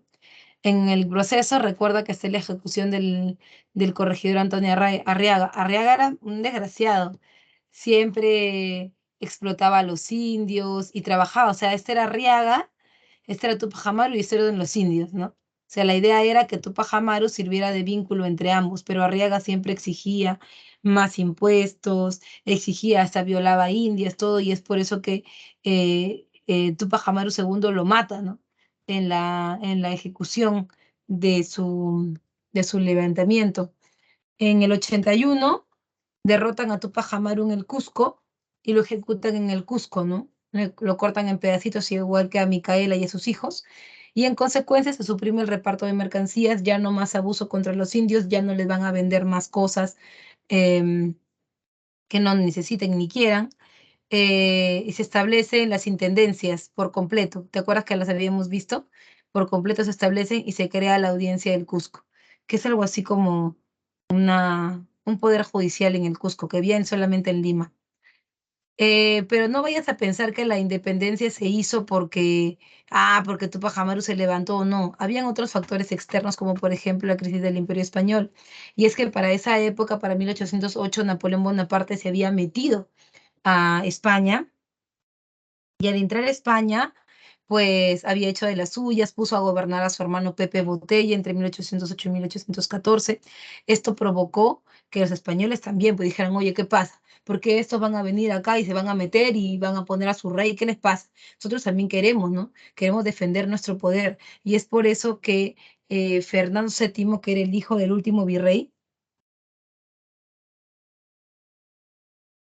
es por eso que Fernando VII tomó el poder y se rebeló con un grupo de nobles españoles, ¿no? Este grupo de nobles españoles son las Cortes de Cádiz. Le dijeron, no, ¿sabes qué? Para votar a Pepe Botella tienen que apoyarme y ellos lo apoyaron con plata, con ejército y ganaron, pero le pusieron un estate quieto, ¿no? Le pusieron como un límite y ese límite se llama la Constitución de Cádiz. Tú vas a ser nuestro rey, sí, te vamos a apoyar, sí te vamos a apoyar, pero lo que no vamos a permitir es que tú seas un rey absoluto, que así como tu papá haga lo que te da la gana, que nos pases por encima, somos los que te hemos dado el poder, los que te hemos devuelto la vida, somos los que te hemos devuelto la vida, así que tú tienes que obedecernos, en cierta forma tienes que limitarte y te va a limitar una constitución, ¿no? Por eso hay una monarquía constitucional. En esa constitución dice que tú no eres dueño del poder. Si nosotros vemos que tú te portas mal, te podemos quitar el poder y bueno, va a haber también libertad de imprenta, ¿no? Además, así como en España se han agrupado para apoyar a Fernando VII, también acá en América se van a agrupar y esa agrupación se llama Juntas de Gobierno. Al principio todo bacán y el virrey Abascal que estaba en Lima en esa época dijo, no sé, a mí eso no me parece tan, no me parece tan bueno como dicen. ¿Y qué tal si en medio de lo que supuestamente ellos se están organizando para ayudar al rey, qué tal si se le da, no sé, la idea de separarse? Por eso es que en Caracas, en Santiago, en Santa Fe, en Bogotá, en todos lados había, en todos los otros virreinatos, habían estas juntas de gobierno, pero en Lima Abascal no lo permitió porque pensó que en algún momento ellos se iban a separar. Y mira que no se equivocaba, porque existen algunos ideólogos de la independencia como los ideólogos son los pensadores. ¿Qué quieren ellos para la independencia? Están los reformistas y los separatistas. Los reformistas son aquellos que dicen, bueno, estamos muy bien con el rey, pero estamos de acuerdo en que gobierne con una constitución y que hayan ciertos cambios en las reformas. Hasta ahí vamos bien y vamos a seguir con el rey. Pero habían otros que eran como lo que temía Abascal, ¿no? Que se quisieran separar del rey, que eran los separatistas. Estos reformistas pedían una monarquía constitucional mientras que los separatistas pedían una república, romper palitos con la corona. Mira que no se equivocaban, ¿no? Sí había algo de eso acá en el Perú. Y por eso aparecen las rebeliones y las conspiraciones criollas. Muchos criollos antes de los indígenas empezaron a conspirar, ¿no? En contra de la corona, a ver si podían, si podían em, efectuar, ¿no? Pero no era para todo el Perú. Ellos, por ejemplo, habían en Tacna, en Cusco, pero ellos siempre querían como que hacer su rebelión, pero para ellos, ¿no? Para ellos, ¿no? No para todos. En realidad, ninguno de estos levantamientos, ninguno tuvo éxito, pero sí es cierto que nos acercó muchísimo a la corriente libertadora del sur, porque estos se dieron en la zona sur, y en la zona sur que está pegada a Bolivia, lo que ahora es Bolivia, antes era la audiencia de Charcas, que era parte del Virreinato del Río de la Plata, y San Martín viene del Virreinato del Río de la Plata. Esas conspiraciones hicieron pensar a San Martín que sí era posible llegar al Perú y que sí iba a recibir apoyo. Eso era lo importante de las conspiraciones, sin embargo, no llegaron a nada. Bien, chicos, hasta ahí va a llegar mi separata del día de hoy. Ya, te voy a dar las claves, las tengo acá rapidito. A ver, besito, casita, enano, besito, casita, enano.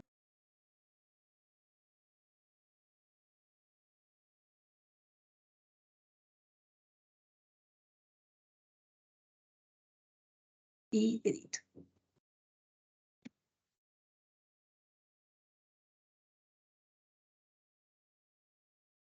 Bien, chicos, hasta ahí ha llegado mi separata del día de hoy. Espero que te haya sido muy interesante la clase. Y nada, te espero el día de mañana de 4 a 5 de la tarde en nuestra super clase de maratón. ¿Ok? Que tengas un súper día y un buen comienzo del fin de semana. Nos vemos. Chao. Chao. Que te vaya lindo. Hasta luego, Miss. Chao. Hasta luego. Chao. Disfruta tu fin de semana. Nos vemos mañana. Nos vemos mañana.